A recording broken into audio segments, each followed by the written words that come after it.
آپ یہ کہتے ہیں کہ قادیانیوں کے آدھے وضو چمکتے ہوں گے، آپ بتا ہی دیجئے آپ قادیانی ہیں؟ آپ قادیانی ہیں؟ قادیانی نبی الاسلام کو مانتے ہیں، قرآن کو مانتے ہیں، بخاری کو مانتے ہیں، مسلم کو مانتے ہیں۔ اگر غلام احمد قادیانی صاحب نے قیامت کے دن آپ کا گریبان پکڑ لیا تو آپ کیا کریں گے؟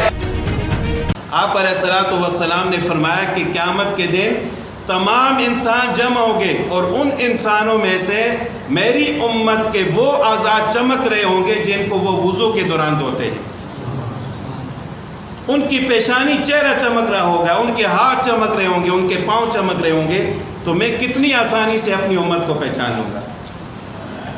تو اس کا مطلب یہ ہے کہ قیامت کے دن آپ علیہ الصلوۃ والسلام کی شفاعت بھی وضو کی وجہ سے ہوگی، بلکہ نماز کی وجہ سے ہوگی۔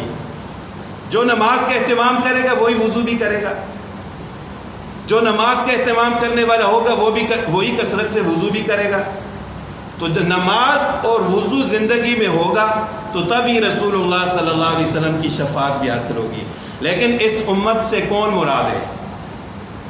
یہ بات بھی سمجھنے کی ہے اور عقیدے کی ہے کہ ایک تو امت وہ ہے کہ جتنے بھی انسان ہیں آپ علیہ الصلوۃ والسلام کے مبعوث ہونے کے بعد قیامت تک جتنے بھی آنے والے انسان ہیں وہ سارے امت ہیں، چاہے اس میں کوئی یہودی ہے، چاہے کوئی نصرانی ہے، چاہے وہ سکھ ہے، ہندو ہے، چاہے کوئی قادیانی ہے، جتنے بھی انسان ہیں وہ سارے امتی ہیں۔ لیکن اس امت سے مراد یہ امت نہیں ہے۔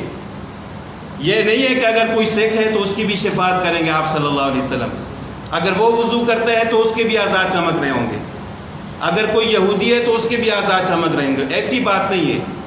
پھر دوسری امت وہ ہے کہ جس نے رسول اللہ صلی اللہ علیہ وسلم کی دعوت کو قبول کیا، اس امت سے وہ امت مراد ہے، کافر مراد نہیں ہے۔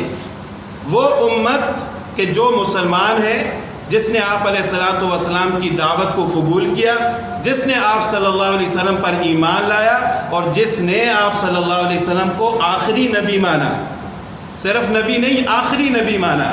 اگر کوئی شخص ختم نبوت پر ایمان نہیں لاتا تو وہ بھی اس شفاعت کا حقدار نہیں ہوگا۔ اگر کوئی قادیانی ہے تو وہ اس شفاعت کا حقدار نہیں ہوگا، بے شک وہ وضو کرتا رہے۔ میں اس وجہ سے یہ بات کر رہا ہوں کہ آج کل لوگ ایسی باتیں کرتے ہیں، قادیانیوں کے چھوڑے ہوئے کچھ ایجنٹ ایسے ہوتے ہیں۔ اب قادیانیوں کو پتہ ہے کہ ہم کسی کے سامنے بات کریں گے ہماری بات تو کوئی مانے گا نہیں، پھر وہ ہم میں سے کچھ لوگوں کو چنتے ہیں، ان کی داڑھی بھی ہوتی ہے، سر پر پگڑی بھی ہوتی ہے، وہ اپنے آپ کو مذہبی سکالر بھی کہتے ہیں، پھر ٹی وی پر آ کر لوگوں کو بتاتے ہیں کہ بھائی قیامت کے دن آپ صلی اللہ علیہ وسلم امت کی شفاعت کریں گے اور امت کو اس طرح پہچانیں گے، اور واضح طور پر وہ ساتھ یہ بھی کہتے ہیں کہ ان لوگوں میں قادیانی بھی شامل ہوں گے، نعوذ باللہ۔ تو اس طرح ہمارے عقیدے پر حملہ کیا جا رہا ہے۔ تو اسی وجہ سے میں اس بات پر تاکید کر رہا ہوں کہ اس امت سے مراد وہی لوگ ہیں جنہوں نے آپ صلی اللہ علیہ وسلم کی دعوت کو قبول کیا اور آپ صلی اللہ علیہ وسلم کو آخری نبی مانا اور ختم نبوت پر ایمان لایا۔ ختم نبوت تو ایسا مسئلہ ہے کہ ہزاروں صحابہ کرام اور تابعین نے اپنی جانیں قربان کیے، لوگوں کے ٹکڑے ٹکڑے کر دیے گئے اس عقیدہ ختم نبوت کی وجہ سے۔ تو ہمیں بھی تھوڑا ہوشیار ہونا پڑے گا۔ ایسے لوگ مذہبی سکالر نہیں ہوتے، یہ قادیانیوں کے ایجنٹ ہوتے ہیں، اپنے آپ کو بچانا ہے ایسے لوگوں سے۔